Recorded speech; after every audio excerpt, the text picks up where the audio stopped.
പുതിയൊരു വീഡിയോയിലേക്ക് എല്ലാവർക്കും സ്വാഗതം. ഇന്ന് നമ്മൾ തയ്യാറാക്കാൻ പോകുന്ന സിമ്പിളായിട്ട് പെട്ടെന്ന് തയ്യാറാക്കി എടുക്കാൻ പറ്റിയ ചപ്പാത്തിക്കൊക്കെ പൂരിക്കൊക്കെ കഴിക്കാൻ പറ്റിയ നല്ലൊരു കറിയാണ്. അതിനായിട്ട് നമ്മൾ ക്യാബേജിൻ്റെ അല്ലികൾ പൊടിച്ചെടുത്തതിന് ശേഷം ഒന്ന് ചെറുതായിട്ടൊന്ന് അരിഞ്ഞെടുത്തിട്ടുണ്ട്. കൊത്തി അരിയുകയല്ല ചെയ്തിരിക്കുന്നത്, ഒരു മീഡിയം വലിപ്പത്തിൽ തന്നെ നമ്മൾ കട്ട് ചെയ്തെടുക്കുകയാണ് ചെയ്തിരിക്കുന്നത്.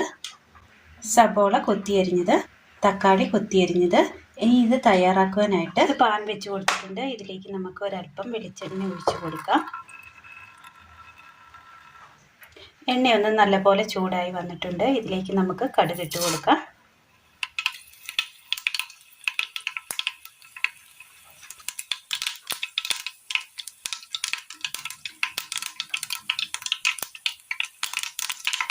കടുകൊന്ന് പൊട്ടി വരുമ്പോൾ നമുക്കിതിലേക്ക് ഒരു 5 വെളുത്തുള്ളി അരിഞ്ഞതിട്ട് കൊടുക്കാം.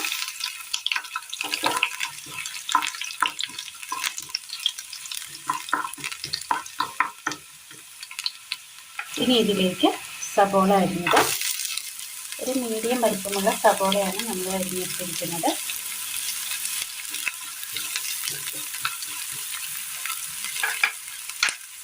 കറിവേപ്പില,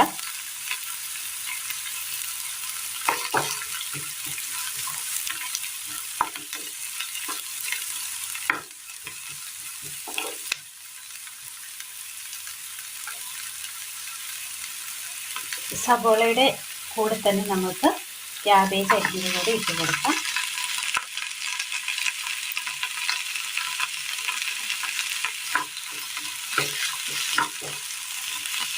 ചപ്പാത്തിക്കും പൂരിക്കൊക്കെ നമുക്ക് തയ്യാറാക്കി നൽകാൻ പറ്റിയ നല്ലൊരു ബ്രേക്ക്ഫാസ്റ്റ് കറിയാണിത്. ഇതിനു മുന്നേ നമ്മളൊരു ബ്രേക്ക്ഫാസ്റ്റ് കറി ക്യാബേജ് വെച്ച് നമ്മൾ തയ്യാറാക്കിയിട്ടുണ്ട്.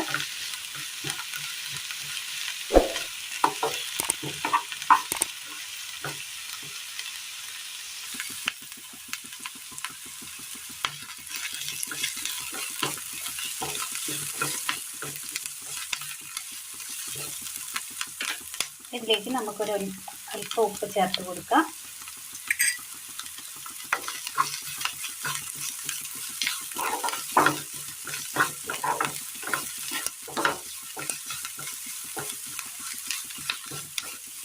നന്നായി ഒന്ന് വാട്ടിയെടുക്കണം.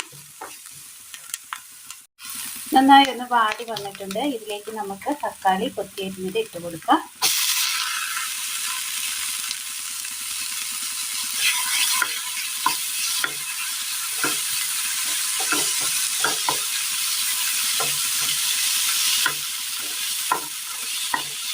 ഈ തക്കാളിയും ഇതിൽ കിടക്കുന്ന നന്നായി ഒന്ന് വാടി കിട്ടണം. തക്കാളി ഇട്ടതിന് ശേഷം തക്കാളിയും നന്നായി ഒന്ന് വാടി കിട്ടിയിട്ടുണ്ട്. ഈ സമയം നമുക്കിതിലേക്ക് ഒരല്പം മുളക് പൊടി, ഒരുപാട് എരിവ് വേണ്ട, ഒരല്പം മതി, ഒരല്പം മഞ്ഞൾപ്പൊടി ഇട്ട് കൊടുത്ത് നന്നായി ഒന്ന് ഇളക്കി കൊടുക്കാം.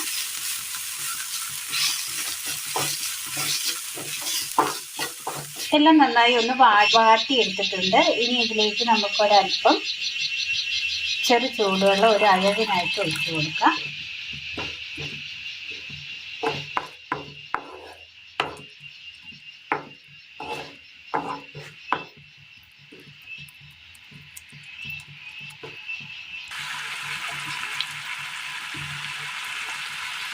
ഇതുപോലെ നല്ലതുപോലെ ഒന്ന് തിളച്ച് വരുന്ന സമയം നമുക്ക് ഇതിലേക്ക് ഒരല്പം ടൊമാറ്റോ സോസ് കൂടി ഒഴിച്ചു കൊടുക്കാം.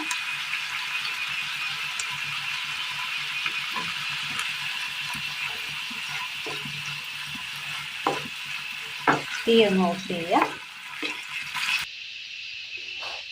നല്ല ടേസ്റ്റിൽ നമുക്ക് തയ്യാറാക്കിയെടുക്കാൻ പറ്റിയ, പെട്ടെന്ന് തന്നെ തയ്യാറാക്കിയെടുക്കാൻ പറ്റിയ നല്ലൊരു കറി റെസിപ്പിയാണ് ഇന്ന് നമ്മൾ തയ്യാറാക്കിയിരിക്കുന്നത്. ചപ്പാത്തിക്കും പൂരിക്കും ഒക്കെ കഴിക്കാൻ പറ്റിയ നല്ല ടേസ്റ്റിയായ, വേണമെങ്കിൽ അപ്പത്തിനൊപ്പവും കഴിക്കാവുന്നതാണ്, നല്ല ടേസ്റ്റിയായ നല്ലൊരു കറിയാണ്. അപ്പോൾ എല്ലാവരും ഒന്ന് ചെയ്ത് നോക്കുക. വീഡിയോയെക്കുറിച്ചുള്ള അഭിപ്രായങ്ങൾ കമൻറ്റ് ബോക്സിൽ അറിയിക്കാൻ മറക്കരുത്. വളരെ സിമ്പിളാണ്. അപ്പോൾ ഇന്നത്തെ വീഡിയോ എല്ലാവർക്കും ഇഷ്ടമായി എന്ന് വിചാരിക്കുന്നു. വീഡിയോ ഇഷ്ടമായാൽ ലൈക്ക് ചെയ്യാനും ഷെയർ ചെയ്യാനും സബ്സ്ക്രൈബ് ചെയ്യാനും മറക്കരുത്. താങ്ക്